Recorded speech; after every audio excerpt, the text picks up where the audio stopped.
From complexity to simplicity, we have made maths easy. Welcome to Philemathics series.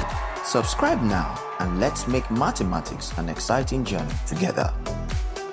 Question 33 of NECO 2025 is on substitution. And it says if A is minus 4, B is 6, and C is minus 3, find the value of 3AC over B squared minus 4C squared.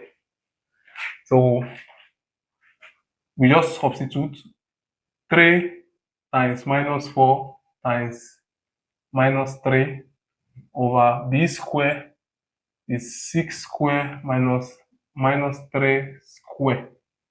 This is minus is plus. 3 times 12. C squared is 36. Minus 3 squared is 9. And so this is 3 times 12 is 36. 36 minus 9 is 27. 9 can go. 9 here is 4.